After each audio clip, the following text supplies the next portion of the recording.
मित्रों, आज की इस वीडियो में हम आप सभी लोगों को बताएंगे कि वह कौन सी 5 चीजें हैं जिन्हें माता लक्ष्मी कहती हैं कि घर से यह 5 चीजें कभी दूसरों को नहीं देनी चाहिए। अगर मनुष्य या फिर कोई औरत अपने घर से इन 5 चीजों को दे देता है तो उसके घर पर भयंकर गरीबी आती है और उसे माता लक्ष्मी कंगाल कर देती है। मित्रों, आज हम आप सभी को मां लक्ष्मी जी की एक प्राचीन कथा के माध्यम से आपको बताएंगे कि वह कौन सी 5 चीजें हैं जिन्हें घर से दे देने पर घर में भयंकर गरीबी आती है, और शाम के समय ये 5 चीज दे दिया तो 3 पीढ़ियों तक भयंकर गरीबी रहेगी। मित्रों, आप सभी को इस कथा के माध्यम से एक ऐसी गहन जानकारी के बारे में पता चलेगा कि एक स्त्री को अपने घर की कौन सी चीजें दूसरों को नहीं देनी चाहिए। जो भी मनुष्य या फिर स्त्री घर से यह 5 चीजें दूसरों को दे देती हैं तो मां लक्ष्मी उसके घर को छोड़कर चली जाती है। उस स्त्री का परिवार गरीब हो जाता है और उसके दुख भरे दिन समीप आने लगते हैं। मित्रों, आप सभी लोग इस कथा को पूरा सुनना, क्योंकि जो भी मनुष्य इस कथा को पूरा सुन लेता है वह कभी गरीब नहीं रहता। उसके घर से माता लक्ष्मी कभी रूठ कर नहीं जाती, वह सदा एक खुशहाल जीवन व्यतीत करता है। मित्रों, आप सभी से एक विनम्र निवेदन है कि आप इस कथा को पूरा जरूर सुने, क्योंकि आधा अधूरा ज्ञान कभी रास नहीं आता है। जो भी इस कथा को पूरा सुनता है, मां लक्ष्मी उसकी झोली खुशियों से भर देती है। और मित्रों, कथा को आगे जानने से पहले वीडियो को लाइक करके चैनल को सब्सक्राइब कर दीजिए और बेल आइकन को ऑल पर सेलेक्ट कर दीजिए और कमेंट बॉक्स जाकर जय मां लक्ष्मी जरूर कमेंट करें। तो चलिए मित्रों, विलंब ना करते हुए चलिए कथा को शुरू करते हैं। मित्रों, पूर्वकाल की बात है, मध्य प्रदेश में एक अत्यंत शोभायमान नगरी थी। उस नगरी में एक सुभद्रा नाम की स्त्री अपने पति और सास ससुर के साथ निवास करती थी। सुभद्रा एक पतिव्रता नारी थी जो सत्य और धर्म का पालन करने में तत्पर और गृह कार्य में दक्ष थी। सुभद्रा का स्वभाव अत्यंत दयालु प्रवृत्ति का था। सुभद्रा किसी को भी चिंतित नहीं देख पाती थी। वह कभी भी किसी को हानि नहीं पहुंचाती थी। वह एक सरल स्वभाव की 7 गुण से संपन्न स्त्री थी। वह सदैव दूसरों की सहायता किया करती थी। सुमन के पति का नाम नरेश था। नरेश एक वैश्य था। उसकी अनाज की एक दुकान थी। वह बाजार में लोगों की जरूरत की चीजें बेचा करता था और उन बेचे गए पैसों से अपने घर का खर्च चलाता था। उसका व्यापार पूरे मध्य प्रदेश में मशहूर था। सभी लोग नरेश को बहुत सम्मान देते थे। सुभद्रा अपने पति से बहुत अधिक प्रेम करती थी। वह अपने पति को ही पति परमेश्वर मानकर उसकी सेवा करती थी। सुभद्रा माता लक्ष्मी की एक बहुत बड़ी भक्त थी, इसीलिए वह एक पतिव्रता स्त्री थी। सुभद्रा नित्य पति से पहले जागती थी, अपने घर के आंगन को स्वच्छ करती थी। फिर स्नान आदि कार्य संपन्न करके वह तुलसी को जल देती थी और देवी देवताओं का पूजन करती थी। सुभद्रा अपनी माता लक्ष्मी की उपासना किया करती थी। इस प्रकार से वह रोज अपने नित्य कर्म करती थी। सुभद्रा ने कभी किसी का अनादर नहीं किया। वह सभी के साथ मधुर वाणी में बातें करती थी। सभी लोग सुभद्रा को देखकर कहने लगे थे कि यह तो साक्षात लक्ष्मी के समान गुणों वाली स्त्री है। सुभद्रा अपने परिवार का कितने अच्छे से ख्याल रखती है, उनका आदर करती है, कभी किसी से झगड़ा नहीं करती है और सभी का कहां सुनती है। अपने पति के कहे अनुसार कार्य करती है। कहते हैं ना कि जिस स्त्री के अंदर सच्चे गुण होते हैं वह स्त्री कभी किसी का अहित नहीं चाहती है और उन सभी का सम्मान करती है, यहां तक कि दान धर्म भी खूब करती है। सुभद्रा के द्वार पर जो भी याचक आता है वह उसे दान दक्षिणा दिए बिना वापस नहीं भेजती थी। उसके द्वार से कोई खाली हाथ नहीं जाता था।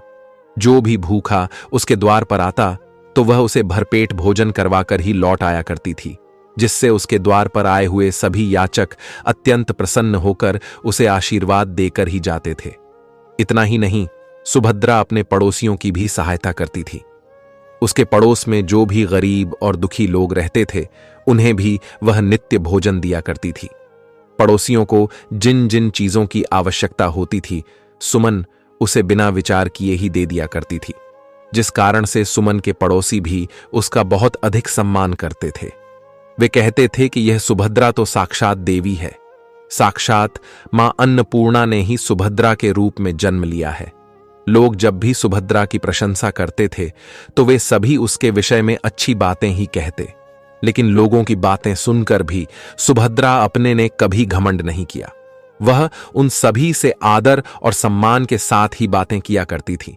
फिर एक दिन की बात है, सुभद्रा की एक पड़ोसन उसके घर पर आती है। तब सुभद्रा कुछ काम कर रही थी। जब सुभद्रा ने अपने पड़ोसन ने सुभद्रा को अपने घर आया देखा, तब सुभद्रा उसका स्वागत करती है और बड़े प्रेम से उससे कहती है, अरे बहन, आज आप हमारे घर में, तुम्हारा स्वागत है। कोई अनहोनी हुई है क्या? आज किस कारण से तुम्हारा मेरे घर में आगमन हुआ है? यदि कोई समस्या है तो उसे मुझसे बताओ, या तुमको किसी वस्तु की आवश्यकता हो तो मुझसे मांग लो, मैं तुम्हारी अवश्य मदद करूंगी। तब सुभद्रा की पड़ोसन कहती है, हे सुभद्रा बहन, आज मेरे घर पर बहुत से रिश्तेदार आ गए हैं, उनके लिए मैं भोजन बना रही हूं, इसीलिए मैं तुम्हारे पास रोटी बनाने के लिए पीढ़ा बेलन और तवा मांगने आई हूं। यदि तुम कुछ समय के लिए मुझे पीढ़ा बेलन और तवा दे दोगी तो बड़ी कृपा होगी। मैं काम हो जाने के बाद तुम्हें जल्दी ही तुम्हारा सामान तुमको लौटा दूंगी। तब सुभद्रा कहती है, अरे बहन, इसमें क्या बड़ी बात है, ले लो। वैसे भी मैंने एक और पीढ़ा बेलन ले रखा है, और वैसे भी अभी मुझे पीढ़ा बेलन की कोई आवश्यकता नहीं है, इसीलिए तुम मेरा पीढ़ा बेलन और तवा ले जा सकती हो। रुको, मैं अभी तुम्हें लाकर देती हूं। फिर सुभद्रा रसोई घर में जाती है और रसोई घर से पीढ़ा बेलन और तवा लाकर उस पड़ोसन को देती है। तब पड़ोसन कहती हैं, हे बहन, तुम्हारा बहुत बहुत शुक्रिया, आज तुमने मेरा काम सफल कर दिया। मैं अपने मेहमानों को भोजन कराकर तुम्हारा पीढ़ा बेलन जल्दी से लौटा देती हूं। अगर मुझे तुमको यह पीढ़ा बेलन देने में थोड़ा विलंब हो जाए तो मुझसे क्रोधित मत होना। तब सुभद्रा कहती है, हे बहन, चिंता की कोई बात नहीं है, जब तुम्हारा कार्य पूर्ण हो जाएगा तब तुम मुझे लौटा देना। अब सुभद्रा की इतनी बात सुनने के बाद वह पड़ोसन सुभद्रा का पीढ़ा बेलन और तवा लेकर उसके घर से अपने घर को चली जाती है। कुछ समय बाद अन्य एक स्त्री सुभद्रा के घर पर आती है। सुभद्रा उसका भी बड़े ही प्रेम के साथ में स्वागत करती है और पूछती है, पधारो बहन पधारो, आज तुम्हें मुझसे कौन सा काम आन पड़ा है? ऐसे तो आप कभी भी हमारे घर पर नहीं आती हैं, जरूर कोई ना कोई बात है। आप संकोच ना करो और तुम निसंकोच होकर मुझसे बताओ कि तुम्हें मुझसे क्या चाहिए, मैं तुम्हारी मदद अवश्य करूंगी। तब वह स्त्री कहती है, अरे बहन, मेरे घर में बहुत गंदगी हो गई है और मेरे घर की साफ सफाई करनी है, लेकिन मुझे साफ सफाई करने के लिए मेरे पास कुछ भी नहीं है और उतने पैसे भी नहीं हैं कि मैं साफ सफाई के लिए झाड़ू खरीद पाऊं। इसीलिए मैं तुम्हारे पास झाड़ू मांगने के लिए आई हूं। यदि तुम्हें कोई समस्या ना हो तो कृपा करके मुझे अपने घर की झाड़ू दे दो, मैं अपना घर साफ करके तुम्हें झाड़ू लौटा दूंगी। सुभद्रा बिना विचार किए ही कहती है, अरे बहन, बस झाड़ू ही तो है, इसमें क्या समस्या हो सकती है? अरे तुम चिंता मत करो, अभी मैं तुम्हें अपने घर की झाड़ू लाकर देती हूं। इतना कहकर सुभद्रा घर के अंदर जाती है और झाड़ू लेकर आती है और उस स्त्री को दे देती है। वह स्त्री सुभद्रा के घर की झाड़ू लेकर वहां से चली जाती है। फिर कुछ दिनों के बाद अन्य एक स्त्री सुभद्रा के घर पर आती है।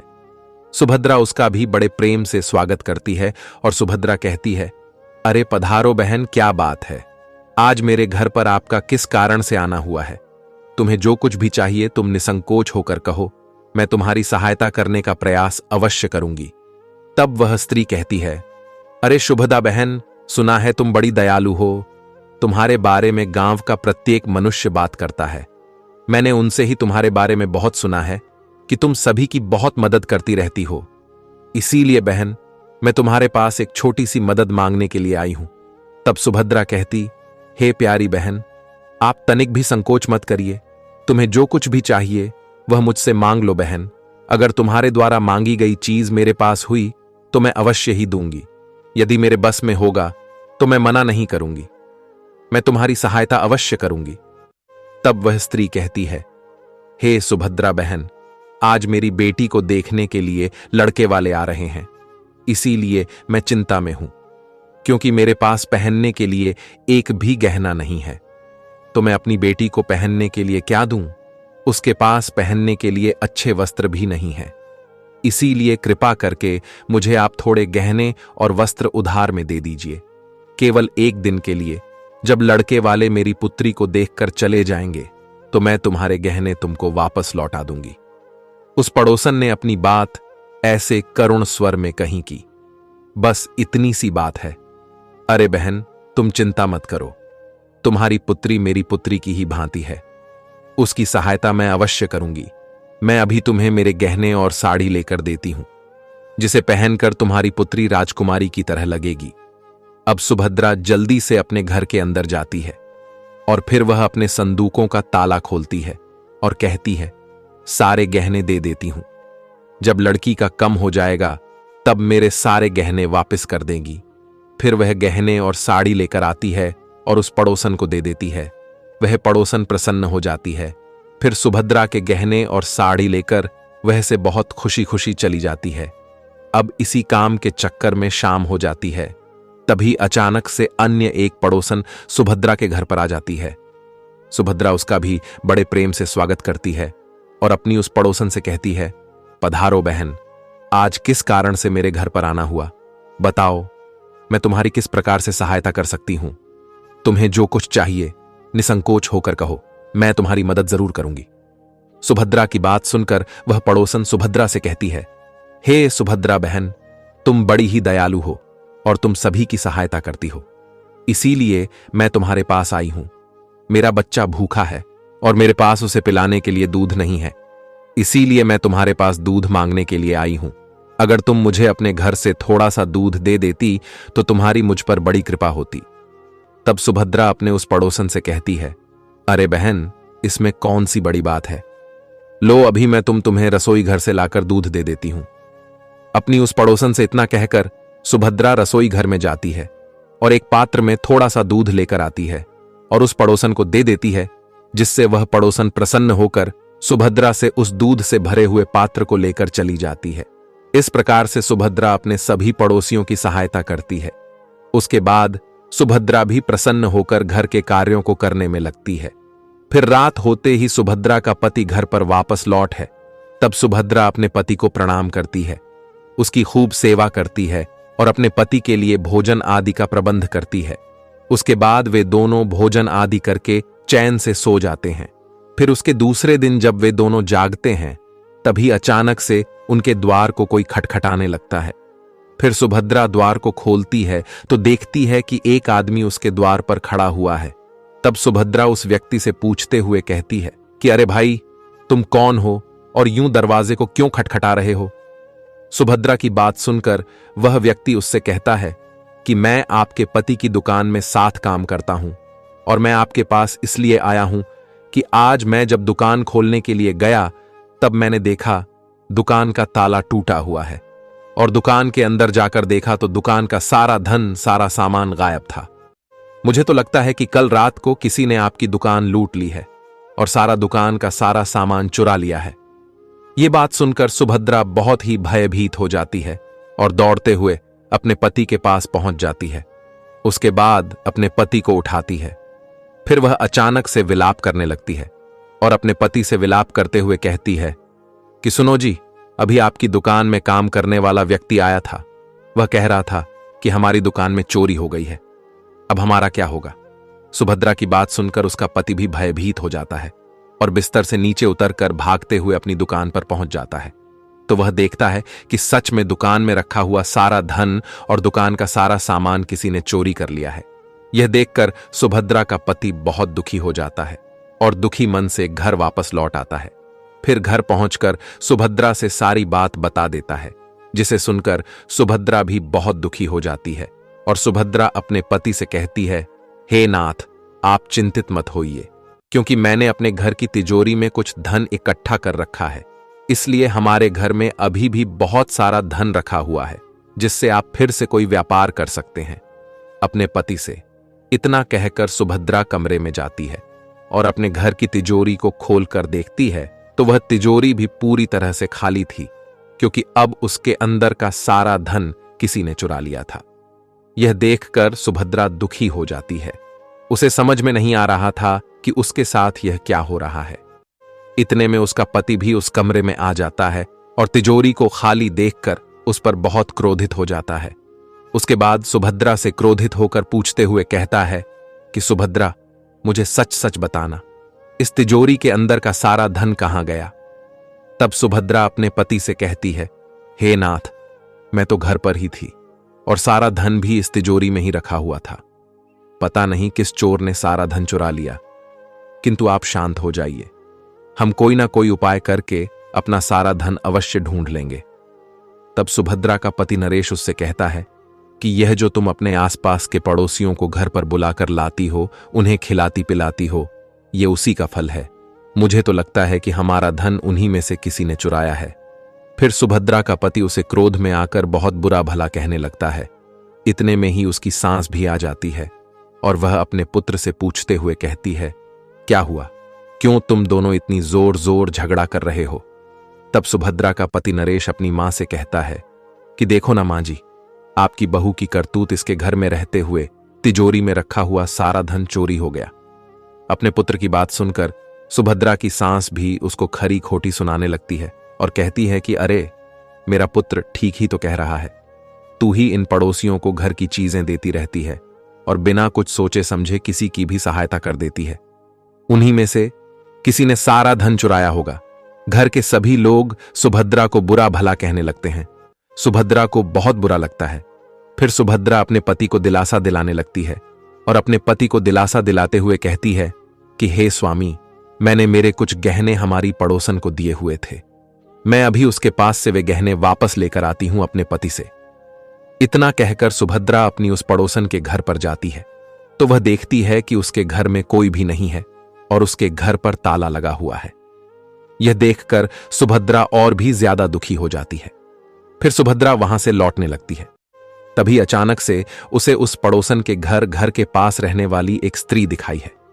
सुभद्रा उस स्त्री से पूछते हुए कहती है कि अरे बहन, इस घर के लोग कहां गए? तब वह स्त्री सुभद्रा से कहती है, क्या बताऊं बहन, इस घर में रहने वाले सभी लोग धोखेबाज हैं, क्योंकि ये मेरा धन लेकर भाग गए हैं।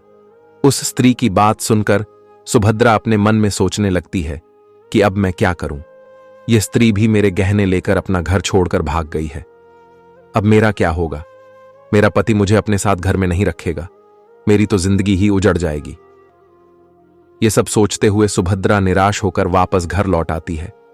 वह घर पहुंचकर अपने पति और सास ससुर से पूरी बात बता देती है। सुभद्रा की बात सुनकर उसका पति तो उससे कुछ भी नहीं कहता है, लेकिन उसकी सास सुभद्रा पर बहुत क्रोधित हो जाती है और सुभद्रा को बुरा भला कहने लगती है। अरे मूर्ख स्त्री, तेरे ही कारण हमारा धन वैभव चला गया है। तेरे दान देने की आदत के कारण आज हमारे ऊपर इतनी बड़ी मुसीबत आई गई है। इसलिए अब तू इस घर में नहीं रह सकती है, क्योंकि अगर तू इस घर में रहेगी तो तू बचा कुछ धन भी दूसरों में बांट देगी। इसलिए तू अभी इसी क्षण यहां से चली जा। तब सुभद्रा अपनी सास से कहती है, सासू मान जी, मेरा तो मेरे पति के अलावा इस दुनिया में कोई भी नहीं है, इसलिए मैं अपने पति को छोड़कर कहां जाऊं? फिर सुभद्रा की सास उससे कहती है कि तू कहीं पर जाकर मर जाकर, लेकिन अब तू इस घर में नहीं रह सकती। तेरे ही कारण हमारा घर बर्बाद हो गया है। तू इस घर में रहेगी तो जो कुछ शेष बचा हुआ धन है वह भी नष्ट हो जाएगा। उसके बाद सुभद्रा अपनी सास के सामने अपने दोनों हाथों को जोड़कर विनती करने लगती है कि हे सासू मां जी, आप तो ऐसा मत कहिए। मैंने कोई अपराध नहीं किया है। मैं इनके बिना जीवित नहीं रह सकती हूं। फिर सुभद्रा अपने पति से कहती है कि हे नाथ, आप तो कुछ कहिए, क्योंकि आप तो कुछ बोल ही नहीं रहे हैं। आप मां जी को समझाइए, ये मुझे घर से निकाल रही हैं। तब सुभद्रा का पति उससे कहता है कि अब मैं क्या बोलूं? मां जी ठीक ही तो कह रही हैं। तुम्हारी वजह से ही मेरा घर बर्बाद होने की कगार पर आ गया है, इसलिए अब तुम मेरे घर से निकल जाओ। अपने पति की ऐसी बातों को सुनकर सुभद्रा अपने पति के सामने हाथ जोड़कर बैठ जाती है और कहती है कि हे नाथ, आप ऐसा ना कहिए। मैंने कोई अपराध नहीं किया है, क्योंकि मैं आपके बिना जीवित नहीं रह पाऊंगी, इसलिए आप मुझ दासी को घर से मत निकालिए। लेकिन सुभद्रा का पति और सास उसकी एक भी बात नहीं सुनते हैं और सुभद्रा को अपने घर से धक्के मारकर निकाल देते हैं। उसके बाद सुभद्रा की सास उससे कहती है कि अब तू यहां से चली जा और कभी भी लौटकर मत आना जा। किसी नदी में कूदकर अपने प्राण दे दे, लेकिन अब तू इस घर में नहीं रह सकती है। फिर सुभद्रा दुखी होकर विलाप करते हुए अपने पति के घर को छोड़कर दूसरे नगर की तरफ चली जाती है। चलते चलते सुभद्रा माता लक्ष्मी जी के मंदिर में पहुंच जाती है और मां लक्ष्मी से प्रार्थना करते हुए कहती हैं, हे मां लक्ष्मी, मैंने ऐसा कौन सा पाप किया है जो मेरी ऐसी दुर्दशा हुई है? क्योंकि मैं तो नित्य आपकी पूजा अर्चना किया करती थी, फिर भी आपने मेरा घर क्यों छोड़ दिया? कृपया आप मुझे बताइए कि मां, मैंने ऐसा कौन सा अपराध किया जो आप मुझसे रूठ गई हैं? उसके बाद सुभद्रा वहीं पर बैठकर अपने मन में सोचने लगती है कि यदि मेरे पति मुझे स्वीकार नहीं करेंगे तो मैं जीवित रहकर क्या करूंगी, और यदि मेरे ही कारण मेरे पति की यह दुर्दशा हुई है तो मेरा इस दुनिया में जीवित रहने का कोई अधिकार नहीं है। अपने मन में इतना सोचकर सुभद्रा अपने प्राण देने के लिए नदी की तरफ जाने लगती है और नदी के पास पहुंचकर सुभद्रा माता लक्ष्मी जी से प्रार्थना करते हुए कहती है कि हे मां लक्ष्मी, मैं जीवित नहीं रहना चाहती हूं, इसलिए अब मैं अपने प्राण देने जा रही हूं, और यदि मेरे द्वारा आपकी पूजा में कोई कमी रह गई हो तो मुझे माफ कर देना, क्योंकि मैं अपने पति के बिना जीवित नहीं रह सकती हूं। इसीलिए अब मैं इस नदी में कूदकर अपने प्राण दे दूंगी। इतना कहकर सुमन नदी में कूदने ही वाली होती है कि तभी अचानक से साक्षात सा मां लक्ष्मी जी उस नदी में प्रकट हो जाती हैं और मां लक्ष्मी जी सुमन से कहती हैं, रुक जाओ पुत्री, रुक जाओ पुत्री, तुम यह क्या कर रही हो? तब सुभद्रा आंखें खोलकर देखती है कि उसके सामने साक्षात मां लक्ष्मी जी खड़ी है। मां लक्ष्मी जी के दर्शन पाकर सुभद्रा बहुत ही प्रसन्न हो जाती है और मां लक्ष्मी जी को बारंबार प्रणाम करती है। उसके बाद माता लक्ष्मी जी से कहती है, हे मां लक्ष्मी जी, मुझे क्षमा कीजिए, क्योंकि बहुत बड़ा पाप करने जा रही थी। तब माता लक्ष्मी जी सुभद्रा से कहती हैं कि हे पुत्री सुभद्रा, मनुष्य को कभी भी स्वयं अपने प्राण नहीं लेने चाहिए। ऐसा करना महापाप माना जाता है, क्योंकि ईश्वर ने मनुष्य को इतना महत्वपूर्ण शरीर प्रदान किया है, उसे ऐसे नष्ट नहीं करना चाहिए।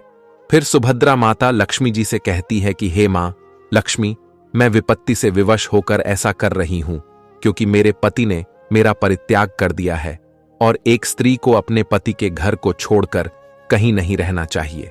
इसलिए मैं अपने पति के बिना जीवित नहीं रहना चाहती हूं। इसी वजह से मैं अपनी जान देने जा रही हूं। तब माता लक्ष्मी जी सुभद्रा से कहती हैं कि हे सुभद्रा, मैं सब कुछ जानती हूं और यह भी जानती हूं कि तुम्हारे पति ने तुम्हारा त्याग क्यों किया है।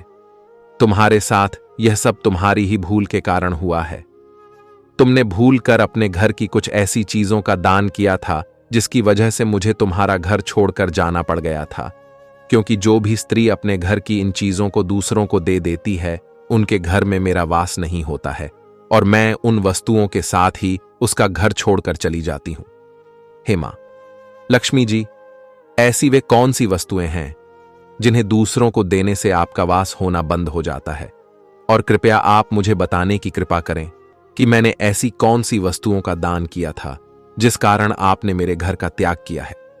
सुभद्रा की बात सुनकर माता लक्ष्मी जी सुभद्रा से कहती हैं कि हे पुत्री, अब मैं तुम्हें जिन चीजों के बारे में बताने जा रही हूं जो किसी भी स्त्री को दूसरों को नहीं देनी चाहिए, इन चीजों का दान करने पर मैं उस घर को छोड़कर चली जाती हूं। इसे ध्यान से सुनना। हे पुत्री सुभद्रा, सबसे पहली वस्तु है पीढ़ा, बेलन और तवा। किसी भी स्त्री को अपने घर का पीढ़ा, बेलन और तवा भूलकर भी दूसरों को नहीं देना चाहिए, क्योंकि रसोई घर में इन वस्तुओं का सबसे अधिक महत्व होता है और इन वस्तुओं की पवित्रता सदैव ही बनी रहनी चाहिए। इन्हीं वस्तुओं से भगवान के लिए प्रसाद बनाया जाता है और तवे पर बनी पहली रोटी को भी गाय को खिलाई जाती है। इसीलिए इन वस्तुओं को हमेशा स्वच्छ और शुद्ध रखना चाहिए और कभी भी दूसरों को नहीं देना चाहिए, क्योंकि इन वस्तुओं को दूसरों को देने पर यह वस्तु अपवित्र हो जाती है। उसके बाद इन वस्तुओं का उपयोग करने से अशुभ फल की प्राप्ति होती है। इसीलिए तुमने अपने रसोई घर के पीढ़ा, बेलन और तवा अपनी पड़ोसन को देकर पहली बड़ी भूल की है। दूसरी वस्तु जो तुमने दूसरों को देकर भूल की है वह यह है कि तुमने अपने घर की झाड़ू अपनी पड़ोसन को अपने घर की झाड़ू दे दी थी, जिस वस्तु में सदैव मेरा वास होता है और जो वस्तु मुझे सबसे अधिक प्रिय है, तुमने उस वस्तु को ही अपनी पड़ोसन को दे दी थी। तो फिर मैं तुम्हारे घर में कैसे ठहरती है? पुत्री सुभद्रा, जो भी स्त्री अपने घर की झाड़ू दूसरों को दे देती है, मैं उसके घर को त्याग देती हूं, क्योंकि झाड़ू से ही घर की स्वच्छता की जाती है। और ध्यान रखना कि जिस भी स्थान पर स्वच्छता होती है, उसी स्थान पर मेरा वास होता है। और सुभद्रा, इस बात का ध्यान रखना कि घर में झाड़ू को सदैव छिपा कर रखना चाहिए। झाड़ू पर भूलकर भी बाहरी व्यक्ति की नजर भी नहीं पड़नी चाहिए, क्योंकि झाड़ू एक अत्यंत पवित्र वस्तु होती है। इसे गलती से भी पैर नहीं लगाना चाहिए और इससे कभी विष्ठा आदि प्रकार की गंदगी साफ नहीं करनी चाहिए। तीसरी वस्तु जिसे एक स्त्री को कभी दूसरों को नहीं देनी चाहिए, वह वस्तु है आभूषण। एक स्त्री को अपने आभूषण कभी अन्य स्त्रियों को भूलकर भी नहीं देने चाहिए, क्योंकि मैं सदैव ही आभूषणों में वास करती हूं और स्त्री के 16 श्रृंगार में गहनों का बहुत अधिक महत्व होता है। एक विवाहित स्त्री को अपने आभूषण कभी भी अन्य स्त्री को पहनने के लिए नहीं देने चाहिए। जो स्त्री अपने आभूषण अन्य स्त्रियों को देती है, उसके जीवन में संकट के बादल छा जाते हैं। जैसे कि तुमने अपनी पड़ोसन को पहनने के लिए अपने गहने दिए हुए थे, और जब तुम उन गहनों को मांगने के लिए गई तो वह पड़ोसन तुम्हारे गहने लेकर भाग गई, जिससे तुम्हारे जीवन में संकट के बादल छा गए। मित्रों, माता लक्ष्मी जी सुभद्रा से आगे कहती हैं, हे पुत्री सुभद्रा, अब मैं तुम्हें चौथी वस्तु के बारे में बताती हूं, जिसे भूलकर भी एक स्त्री या पुरुष को संध्या काल के समय दान नहीं करना चाहिए। वह है दूध। किसी भी मनुष्य को शाम हो जाने के बाद कभी सफेद रंग की वस्तुओं का दान नहीं करना चाहिए, किंतु तुमने संध्या काल के समय अपनी पड़ोसन को दूध का दान किया था, जिसकी वजह से अब तुम्हारे जीवन में दुर्भाग्य आ गया है, क्योंकि संध्या काल के समय सफेद रंग की चीजें दान करने से मनुष्य के जीवन में अशुभ समय आता है।